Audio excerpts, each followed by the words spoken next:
Welcome to Halloween special. Oil pastels are a really weird medium if you ask me, because they have pros and cons. They are easy to work with in some sense, and they are pretty difficult in other. So we will see all today. So probably you're wondering where my costume is. Probably you would expect from me a kind of face paint or a costume, but honestly, you know, not every artist is good at like makeup stuff. I am as good as this, but at the same time, I thought about the costume options. In every Halloween so far, I was something. I had a very nice costume most of the time. I liked going to parties, and I liked, you know, giving candies to the kids and dressing up. But this year is a little bit different. No more parties. We are not going anywhere with crowd, right? So I thought about what I could wear and what would be the best to represent 2020 in terms of Halloween. I thought about this costume that kind of fits the best for this year.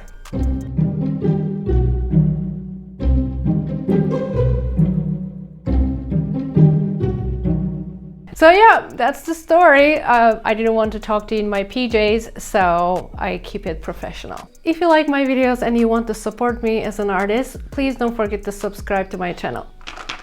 Get your pastels ready. We are starting our spooky painting.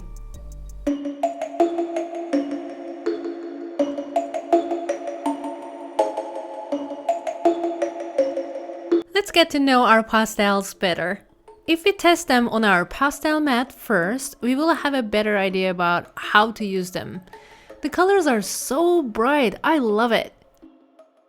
When we were children, we would do this with pastels. We would put all the colors down, then have a final black layer on top. And we would scrape just to draw something or write a message. How do we blend oil pastels? The best way is a tissue, but there's a trick, and I want to show you that. If you blend with a wider surface of your tissue, like we do in charcoal drawing, then you will pick up too much paint. But you don't want to pick up the paint, you want to spread it.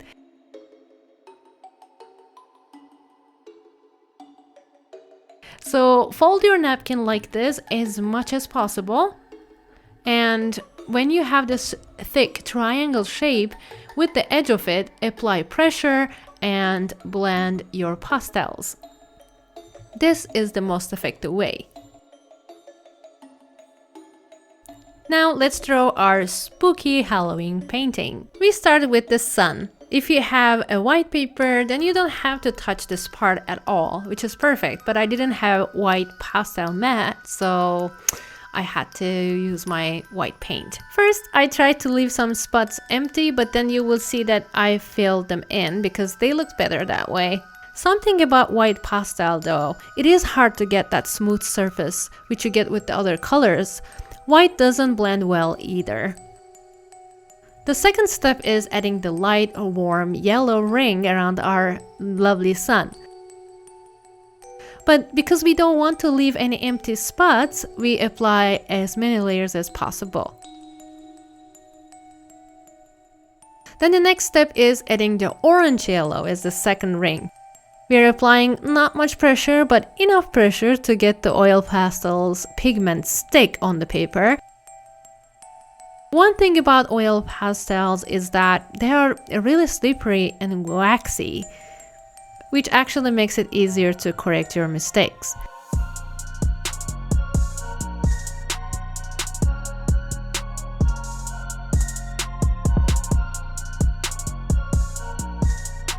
The next ring is the orange color.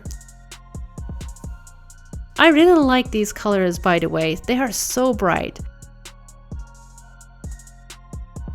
And before I blend it, as a final step, I'm adding red. If you're wondering why I haven't completed the whole painting, I don't know either, but I will, I promise, in a second, after I show you how to blend. I swept the bits with the help of my tissue this is probably the worst thing about oil pastels. They create so many bits like these that you have to constantly sweep them, otherwise they might ruin your painting. Now, with our triangle-shaped folded tissue, we are blending. I am only working on the areas that transition from one color to the another. I'm not blending everything. By the way, while blending the same colors, it is important to keep using the dirty edge of the tissue for the same color. But once you switch to another color, then you should start using the clean edge of your tissue. We blended everything nicely. As you see, we add all the colors to complete the whole picture. As I said before, I'm filling in the sun and making it completely white. Since our background is ready, let's add our silhouettes now. Using your 8B or 9B or higher graphite pencil, you can draw these tree branches and chateau the way you want.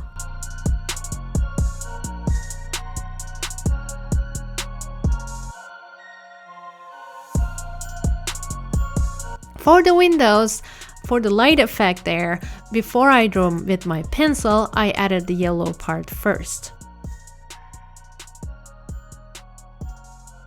It was easy to layer on white.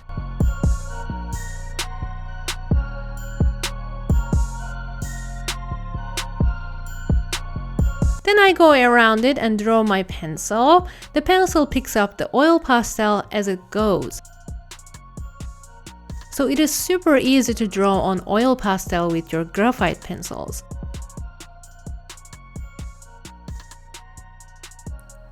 I tried with charcoal and it wasn't as successful.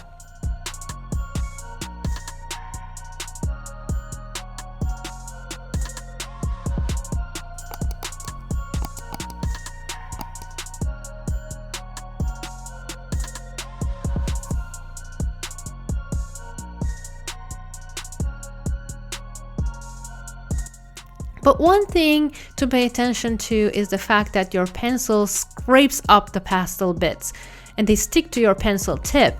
So you have to keep cleaning as you go.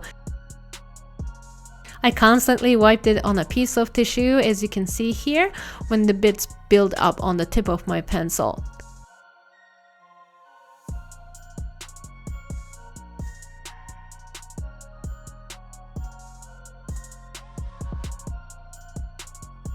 Also, I sweep the unnecessary bits with the tissue as we go. Don't forget this step at all, especially on the white part. We don't want any kind of other colors, right?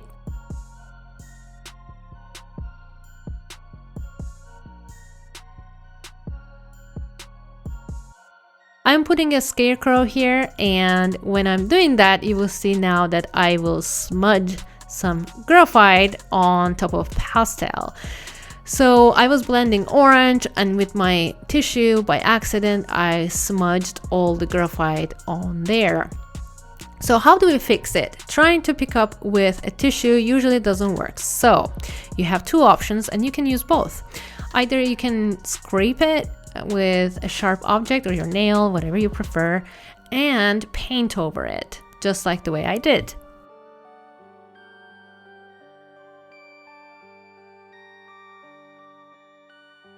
Now let's draw our scary pumpkins.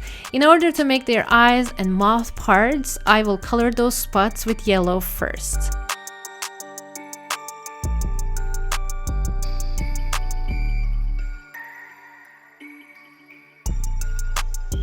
Here you see I scraped a little bit before I went in with my yellow, then I applied my color. I don't recommend doing this with your nails if you don't have the chance to clean right away afterwards. You can use a paper clip or something else, but oil pastels are so easy to scrape, so you would definitely find a tool.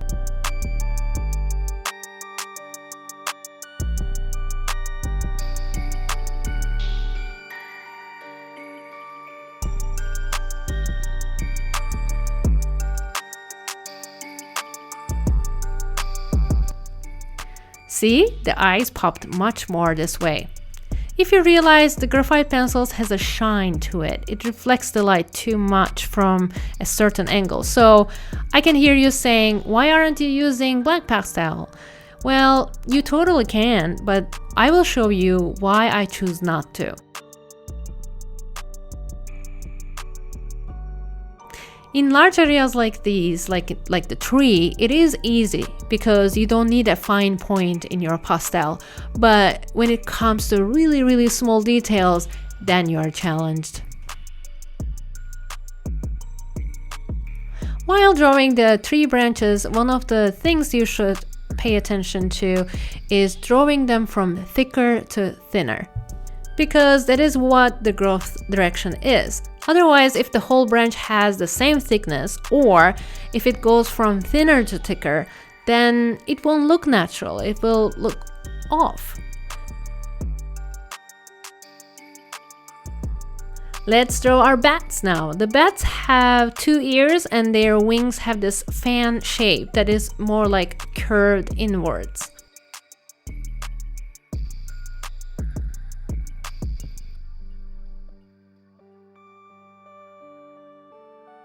And after doing this, now I can paint everywhere black. I'm painting with my black pastel, and here comes the difficult part. For the narrow areas, what can we do? What can we use? So we are using the back part of our pastel. You see my hands, right? So dirty, such a messy work. Pastel is really messy. Now I can go in and paint the window, roof, and door details easily with the sharper edge of my pastel.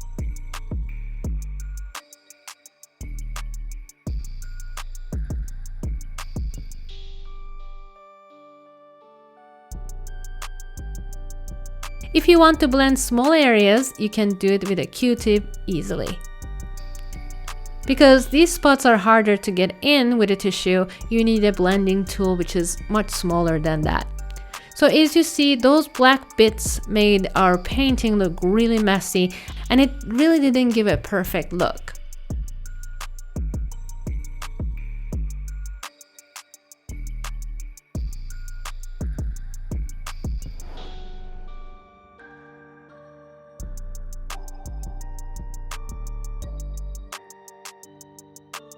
Let's say you got black on your white or bright color. How are you going to clean it? Just scrape your area, and before you apply your white or bright colored pastel, just clean the tip of that pastel with a tissue and go in and paint again, just like this. Now let's summarize our oil pastel experience together. So what I liked about them is they're easy to draw with, they're fun, they have bright colors, they're easy to scrape and fix, and they blend nicely. What I didn't like is the bits and also the dirty, messy work. Especially black is really messy, and unfortunately it is really hard to get the fine details. Thank you so much for watching my video, guys. If you like my video, please don't forget to hit the like button. See you in my next video. Bye. Thanks for watching my video. If you like my videos, please don't forget to subscribe. And for my real-time narrated tutorials, visit my Patreon, patreon.com/Ece Gurler. Stay with art and love.